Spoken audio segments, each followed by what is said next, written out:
지금부터 3학년 밀림 가공 핵심 이론 두 번째 수업을 시작하겠습니다. 우리에게 편성된 NCS 능력 단위인 평면 총형 가공과 엔드밀 가공에서 핵심적인 이론 사항을 추려보았습니다. 그래서 여러분들이 집에서 학습을 할 때 꼭 암기했으면 하는 이론들을 추려봤으니까 여러분들이 꼭 학교에 오시기 전까지는 암기하고 오셨으면 좋겠습니다. 이번 수업이 끝나면 여러분들이 뭐 유튜브라든지 포털 사이트를 통해서 관련 이론들을 한 번 더 검색해 보시면 더 쉽게 이해를 할 수 있을 것입니다. 자, 추가 학습 자료는 우리 학습방에 올려놓겠습니다. 자, 그럼 첫 번째 이론부터 시작하겠습니다. 자, 첫 번째로 상향절삭과 하향절삭에 대해서 알아보겠습니다. 누차 지금까지 강의 중에서 상향절삭과 하향절삭을 강조하는 선생님의 멘트가 많았기 때문에 여러분들도 요 이론은 한번 나오겠구나 아마 예상을 했을 것입니다. 자, 상향절삭과 하향절삭 중에서 결과적으로 많은 기술자들이 실험치를 통해서 봤을 때는 이런 하향절삭의 이 퀄리티, 즉 품질이 더 좋다는 그 실험치가 있습니다. 우리가 실제 작업을 해보면 하향절삭으로 했을 때 작업 표면이 더 좋은 것을 볼 수 있기 때문에 실제 실습을 하면서 여러분들이 상향절삭과 하향절삭을 작업해 보시면 되겠습니다. 많은 친구들이 이제 평면 밀링에서만 상향과 하향절삭이 있을 수 있다고 생각을 하는데 우리가 엔드밀 작업을 할 때 이렇게 엔드밀이 이렇게 있을 때 공작물을 치고 갑니다. 그럼 여기서 우회전을 돈다 치면 얘가 위에서 이제 치고 이제 이동을 하거든요. 그럼 이럴 때는 이렇게 쳤을 때는 상향절삭이 됩니다. 상향절삭. 반대로 이렇게 회전을 한다고 치면은 이렇게 돌아간다 치면 하향절삭이 될 겁니다. 찍고 내려가기 때문에. 자, 그래서 여러분들이 엔드밀 작업을 할 때도 상향과 하향절삭이 있다는 점, 자, 유념하시면 되겠습니다. 자, 그럼 지금부터 상향과 하향에 대해서 좀 더 디테일하게 들어가도록 하겠습니다. 우선 그림을 통해서 한번 살펴보고 나서 이제 다음에 각기 상향과 하향에 대해서 반드시 알아야 될 점을 알아보겠습니다. 자, 요게요, 공작물입니다. 공작물은 어디에 고정이 되어 있나요? 바이스에 고정이 되어 있고요. 이 바이스는 어디에 고정되어 있냐면 테이블에 고정되어 있습니다. 그래서 이 바이스와 테이블 공작물은 하나와 같이 움직인다 라고 판단을 하셔도 되는데 우리가 테이블이 이렇게 이송을 합니다. 이쪽 방향으로 이송을 하는데 공구가 이와 같이 오른쪽으로 회전을 합니다. 그럴 때 공작물을 찍어서 내려서 깎는 형태의 작업 방식. 자, 커터 날이 끝이 공작물을 찍어서 내려간다. 아래로 간다. 얘는 하향절삭입니다. 자, 그렇다면 얘는 공작물이 우회전할 때 이렇게 되는 거죠. 공구입니다. 공구가 우회전할 때, 즉 커터가 우회전을 할 때 여기 공작물이 테이블에 이송이 이렇게 됩니다. 그럴 때 커터는 이쪽 방향으로 회전을 합니다. 아래에서 깎아서 위로 올라가는 형태. 자, 그렇기 때문에 얘는 위로 올라간다. 그래서 상향절삭이 됩니다. 자, 하향절삭과 상향절삭의 가장 큰 차이점을 우리가 보아본다면 공작물의 이송 방향과 공구의 절삭 방향이 같습니다. 그렇죠? 그 다음에 공작물의 이송 방향과 공구의 회전 방향이 서로 반대입니다. 요게 상향절삭입니다. 자, 또 하나 이런 방향이 있겠고요. 또 하나는 절삭된 칩이 어디에 떨어지냐, 그로 인해서 어떤 영향이 있을까를 살펴보면, 우선 하향절삭은요, 내가 깎고 나서 이 칩이 깎고 난 후의 자리에 쌓입니다. 그렇기 때문에 내가 깎아야 될 이 부분은 내가 눈으로 보면서 확인할 수 있습니다. 그런데 상향절삭의 경우에는 내가 아래에서 들어서 깎고 난 칩은 바로 깎을 공작물 위에 쌓입니다. 그렇다면 내가 이거를 뭐 에어건으로 불어주지 않는 한은 깎아서 쌓이고 쌓이게 됩니다. 자, 그래서 작업을 할 때 이 눈에 보이는 시인성이 좋지 못합니다. 자, 그래서 이러한 특징이 있고요. 또 하나, 공구에 작용하는 힘의적인 측면에서 보면 테이블이 이송하는 방향과 커터가 이송하는 방향이 같기 때문에 똑같이 이동하기 때문에 이 공구에는 큰 발생 저항이 발생하진 않습니다. 얘보단 상향을 보시면 공구가 이쪽으로 이동하는데 하고 있는데 공구가 여기서 깎고 올라갑니다. 그럼 요 깎는 요 점에서 테이블에 의해서 공구에 압력이 가해집니다. 공구에 외력이 더 작용하기 때문에 그로 인해서 발생되는 열도 있겠고, 공구의 작용 힘으로 인해서 더 마모가 빨리 됩니다. 왜냐하면 그만큼 밀착이 많이 되기 때문에 절삭을 위해서 우리가 밀착되는 부위와 힘에 의해서 마모가 빨리 됩니다. 자, 이러한 것들이 이 상향과 하향 절삭에서의 큰 차이점이라고 보시면 되겠습니다. 자, 그러면 이 두 가지 사안에 대해서 우리가 좀 더 상세하게 알아보겠습니다.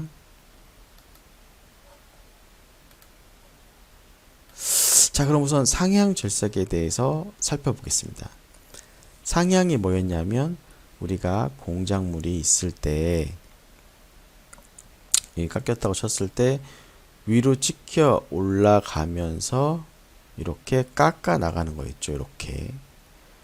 자, 이때 어떻게 됐었습니까? 상향절삭.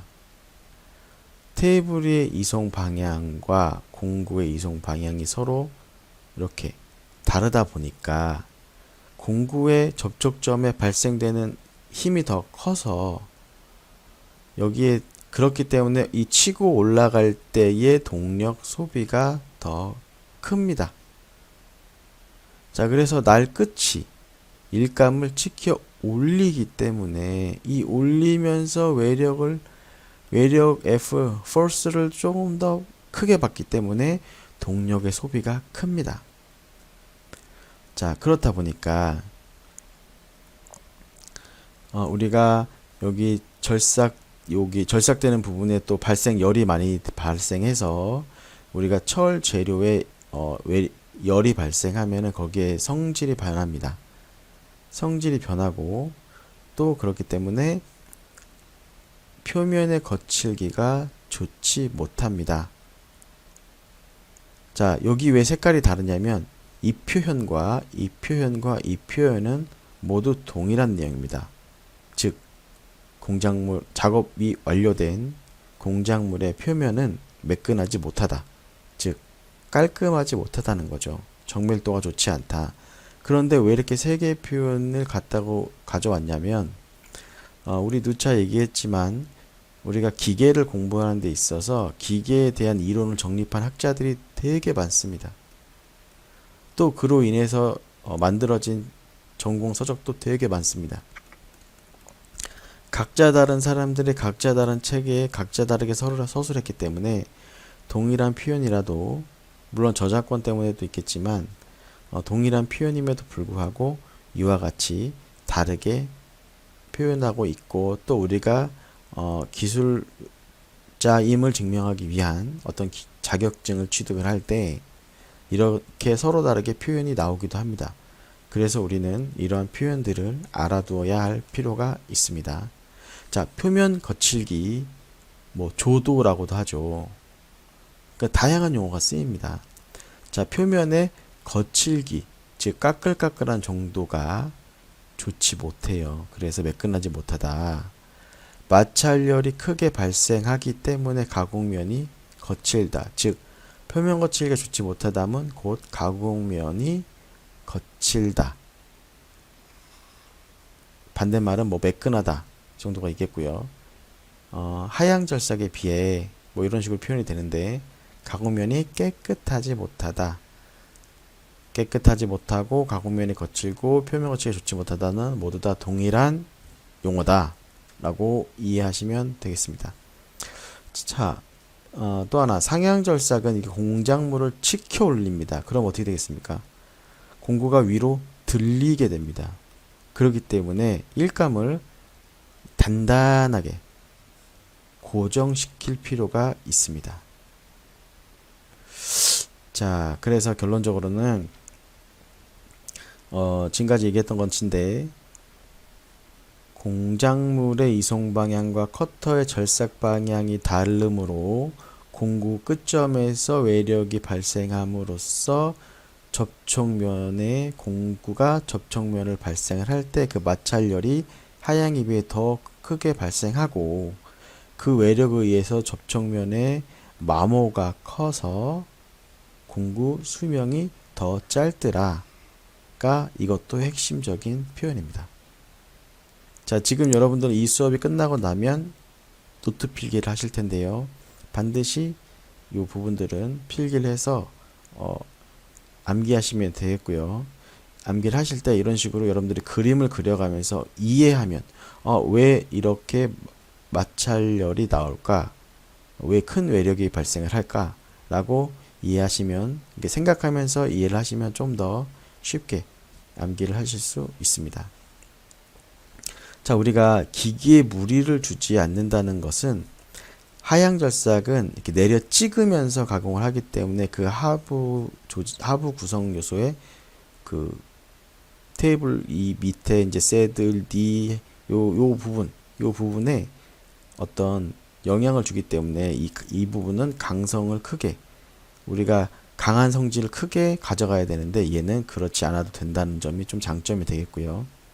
그 다음에 우리가 여기 서로 간에 이제 방향이 다르기 때문에 꽉 밀착되는 경향이 있습니다. 그래서 백래시 제거 장치는 필요가 없다.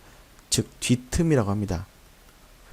자, 우리가 볼라사로 테이블이 이송이 되는데 이 나사가 이송을 할 때 여기 틈이 있습니다. 이 틈은 우리가 없을 수 없습니다. 만약에 틈이 꽉 막게 되면 우리가 이송할 때마다 이제 마찰열이 많이 발생하겠죠. 그래서 어느 정도의 틈은 있지만 이게 백래시 제거 장치가 즉 뒤틈을 제거할 장치가 필요 없다는 것은 이 상향의 큰 장점이 됩니다. 단 공작물의 작업이 완료된 표면은 깨끗하지 못한 아주 큰 단점이 있죠. 자, 그러면 이 반대 표현인 하향절삭에 대해서 알아보겠습니다. 하향절삭은 자, 공작물이 이렇게 있을 때 공구가 이렇게 회전할 때 찍어서 깎아 내려가는 찍어서 깎아 내려가는 이 형상입니다. 그래서 이렇게 공구 끝면이 찍어서 내려가기 때문에 이 하단부에 큰 충격이 가해집니다. 찍을 때마다. 그렇기 때문에 이 하단부는 큰 강성이 필요합니다. 이 강한 성질. 자, 그런데 이 하향절삭은 우리가 이게 찍어서 내리면서 테이블이 이동하고 찍어서 내려가고 테이블 이동하고 이 공구의 회전 방향과 테이블의 이송 방향, 즉 공작물의 이송 방향이 같기 때문에 이 날이 우리가 이렇게 그러니까 회전할 때 이렇게 날이 이렇게 우리가 실습할 때 6개의 날이 있는 거를 쓰는데 이게 회전할 때 이 공작물에 찍히는 요 날짜리 간격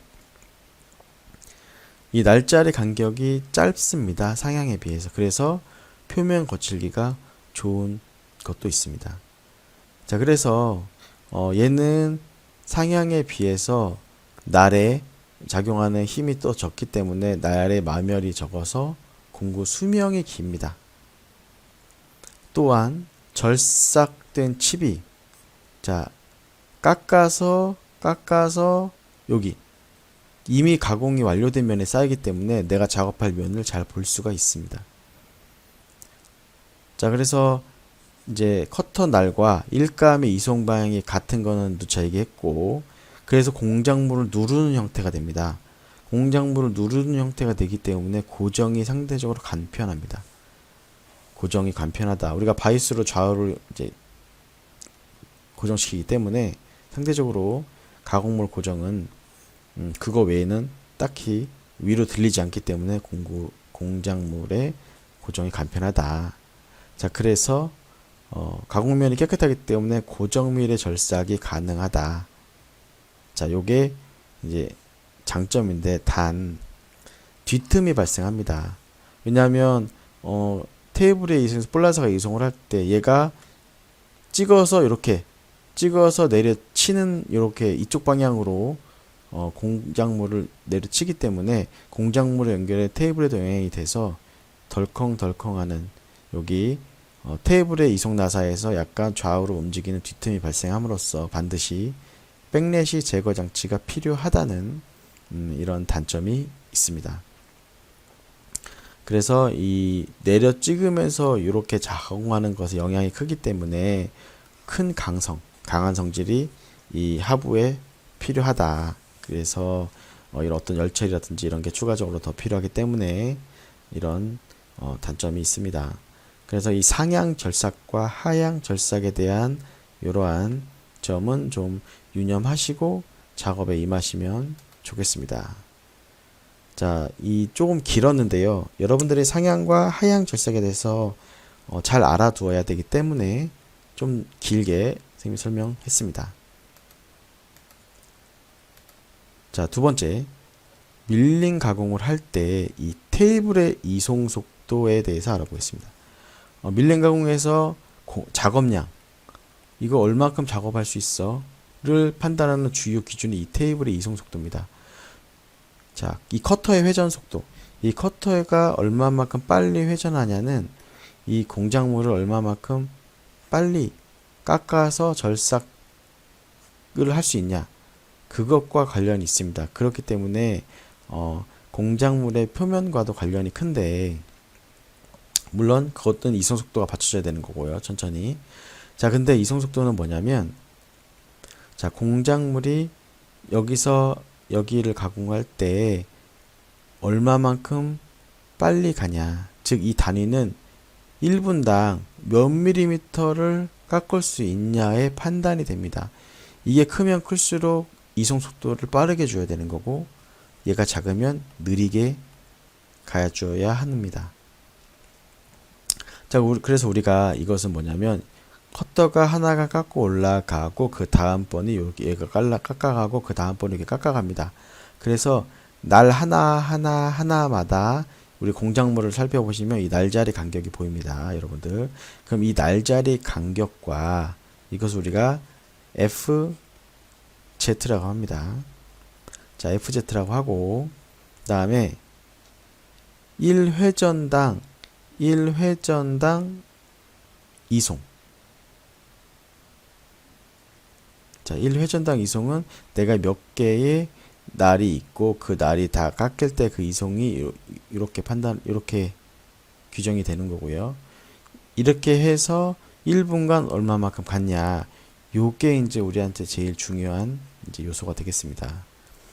자, 그래서 이 테이블의 이송 속도 F는 FZ 커터 한 개 날의 이송량 요거와 관련이 있습니다. 그래서 FZ 곱하기 이게 이제 날이 총 몇 개냐가 이제 중요하죠. 1회전당 이송이 몇 번 되냐 이 날 한 자리가. 그래서 날이 수가 몇 개냐 그런 다음에 N RPM입니다. RPM N은 RPM입니다. Revolution per minute 분당 회전수. 그래서 얘는 다시 한번 살펴보면 F 테이블의 이송 속도는 FZ 얘는 밀링 커터 날 한 개가 몇 밀리미터 이송을 하느냐 고요 곱하기 밀링 커터 날의 수 얘는 단위가 없어요. 몇 개니까 곱하기 N 커터 날의 회전 속도가 얼마냐 1회전 per 분당 즉 분당 몇 회전 하느냐. 그렇기 때문에 얘는 회전이기 때문에 우리가 요 밀리미터 per minute 이것을 따옵니다. 그래서 밀리미터 per minut이 이 테이블 이송 속도의 단위가 되겠습니다. 자, 그래서 테이블 이송 속도의 공식은 우리가 노트에 꼭 F는 FZ, ZN 단위를 꼭 써줍니다. 자, 요것도 기록을 해 주십시오. 자, 그래서 두 번째 이 중요한 사항도 학습해 봤습니다. 자, 그럼 세 번째 여러분들 실제 산업 현장에서 많이 사용할 만한 공식입니다. 자, 내가 밀링도 가공할 수 있어. 그런데 이 기계로서 하루에 혹은 1시간에 혹은 10분 안에 몇 개를 작업할 수 있는지를 계산할 수 없다면 여러분들이 실제 산업 현장에서 우수한 역량을 발휘하기는 조금 힘듭니다.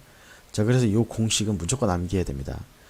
자, 내가 이 한 대의 밀링 가공으로서 1시간 안에 몇 개를 가공할 수 있냐 이거를 판단하는 거는 상당히 여러분들의 여러분들의 커리어에 도움이 될 겁니다.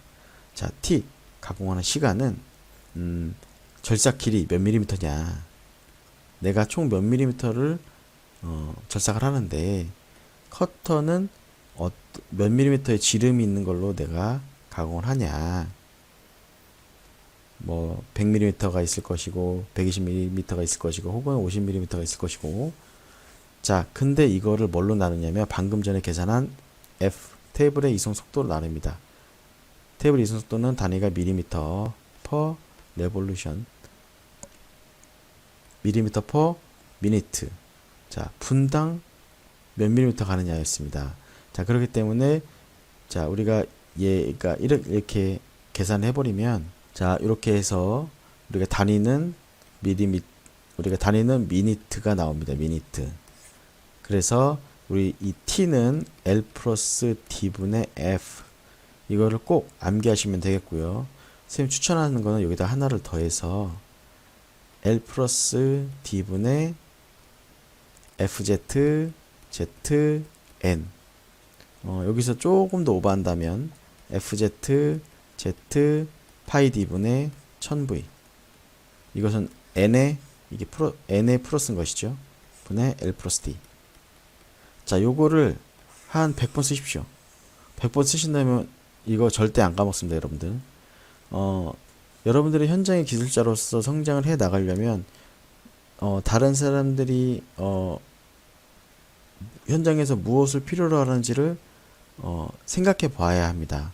내가 밀링만 아무리 잘 다룬다고 하더라도 실제 현장에서 하루에도 몇 개 만들 수 있니? 라고 물어봤을 때 자신에게 대답을 하려면 요거는 계산을 하셔야 됩니다. 자, 그러면 다음번 이론으로 보겠습니다. 자, 우리가 이제 공구를 교환을 할 때 이 공구 교환을 할 때 사용되는 이 장치의 명칭도 좀 필요합니다. 자, 얘를 우리가 실습할 때 요 부분에 이제 훅 스패너 걸어가고 조이고 풀었죠. 자, 요거는 공구를 쉽게 풀고 조일 수 있는 요 퀵 체인지 어댑터라고 합니다. 실습 시간에 얘기했지만 이 퀵 체인지 어댑터가 이제 개발됨으로써 여러분들이 쉽게 드로잉 볼트를 풀지 않고도 쉽게 공구를 교환할 수 있는 이런 빠른 신세상을 경험하게 된 겁니다. 자, 요게 이제 여러분들의 그 페이스 커터 작업할 때 주로 이렇게 이걸 썼었고요.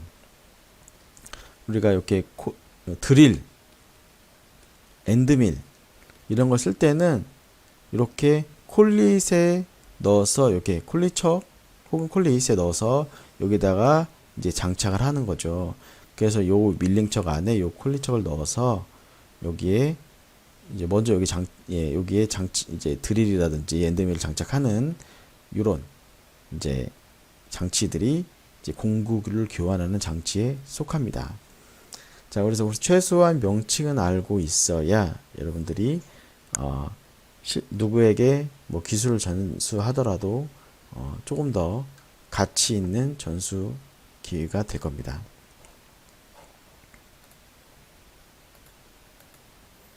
자, 다섯 번째, 바이스를 설치할 때 그냥 막 설치하는 게 아닙니다. 어떤 기준에 의해서 설치를 해야 되는데 얼마 전에 우리 밀링 설비가 이제 정밀도 점검을 다 받았습니다.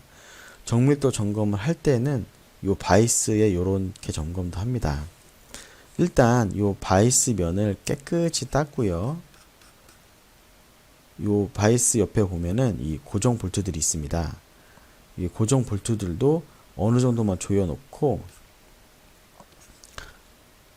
요 테이블을 이송시켜 가면서 요 다이얼 게이지의 이 이동 범위를 봅니다.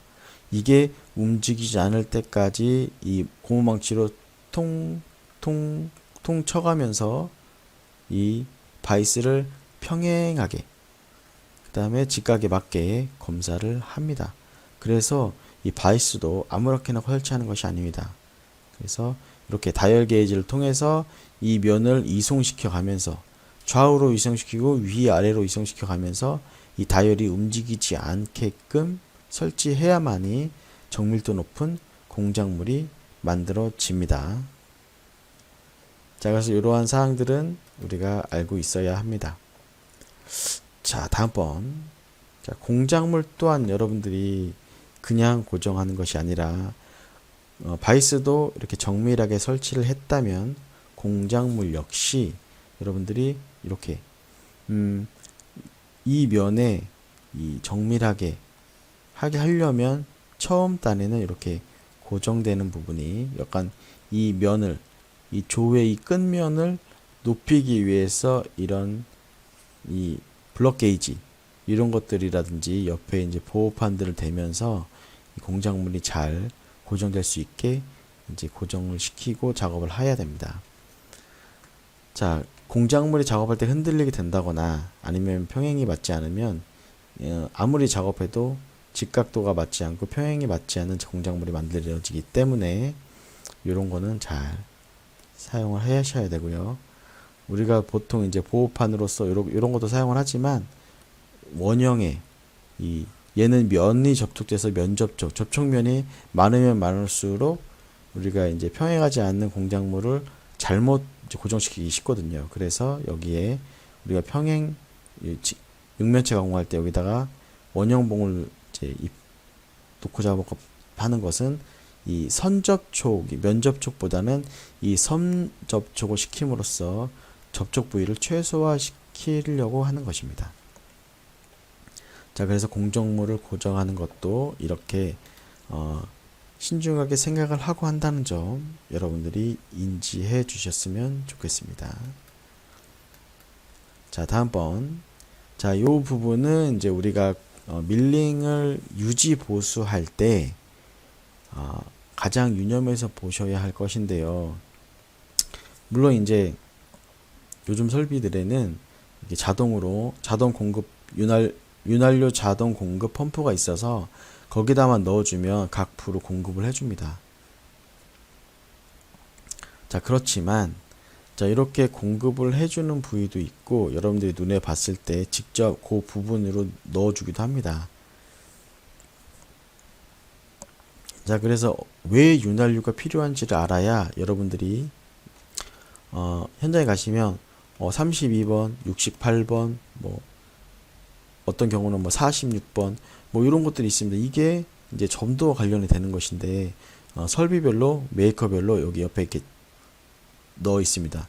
자, 이것은 여기에는 몇 번을 넣고 저기에는 몇 번을 넣고 그래서 요거를 넣어주면 요런 부분 여기서 지금 니 위에 새들이 장착이 됐는데요. 새들이 여기 더브테일 면을 여기 왔다 갔다 합니다.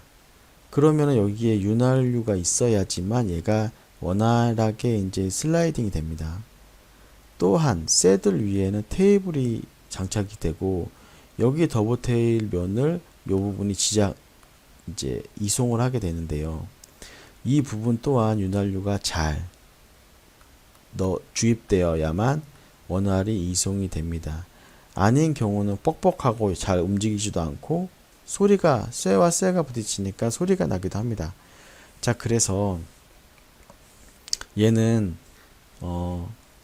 우리가 니 위에 쇠들이 있고요. 쇠들 위에 테이블이 있습니다. 좌, 우, 쇠들, 전, 후, 밀링에서 이송되는 모든 영역이죠. 상, 하, 테이블과 쇠들과 니를 통해서 좌우, 전후, 상하, 내가 작업 공작물을 이송시킬 수 있는 모든 영역에는 이렇게 더브테일 면에 넣어주어야 할 윤활유가 있고 이 윤활유는 점도에 따라서 32번, 68번들이 있다. 46번도 있는데 주로 이제 요것들을 쓰지요. 자, 그래서 현장에 가서도 실제 여러분들이 이제 만지는 이제 공작 기계는 여러분들 스스로 유지 보수도 할 수 있어야 합니다. 특히 이 윤활유라든지 이런 것을 넣어주는 것은 공작물의 공작 기계의 수명과도 관련이 크기 때문에 이 윤활유 주입부는 미리미리 살펴서 넣어줘야 할 부분을 알고 있으셔야 합니다. 자, 그래서 지금까지 이제 7개 이론들을 살펴봤는데요. 밀링에는 이제 많은 이론들이 있고 많이 알아야 할 이제 공구 명칭도 있고 구조 명칭도 있습니다. 그런데 이제 이거를 너무 한꺼번에 많이 알기에는 너무 그 하나하나 요소마다 이제 알아둘 것이 많기 때문에 자, 우리가 지금까지 두 번째 이론 시간을 가졌습니다. 그래서 첫 번째 이론 시간은 그날 가급적이면 1시간 정도 투입을 해서 암기를 하셔야 되고 오늘도 마찬가지입니다. 오늘도 노트에다가 꼼꼼하게 쓰신 다음에 이 오늘 하루 동안에 배운 이 이론은 1시간 안에 충분히 공부를 한다라는 생각을 갖고 임하시면 다음 시간에는 뭐 1년이 지나든 2년이 지나든 바로 기억이 날 것입니다. 자, 그래서 현재까지 7개 이론을 살펴봤고요. 지금까지 학습반 영상을 우리가 이제 뭐 유튜브라든지 우리 학습방에도 이 영상 자료가 올라가 있으니까 이거를 다시 돌려보면서 필기는 꼭 하시고요. 필기를 꼭 하시고 쌤이 이제 우리가 계약을 해서 노트를 검사를 할 텐데 노트에는 꼭 여러분들의 그 땀방울이 녹아져 있었으면 합니다. 우리가 글씨체를 보더라도 정말 내가 성심성의껏 썼는지 아니면 날렸었는지가 보입니다. 근데 이 노트는 누구를 위한 노트가 아니라 본인 개인의 기술적 성장을 위한 노트가 되어야 하기 때문에 한자 한자 성심을 기울여서 작성해 주시면 좋겠습니다.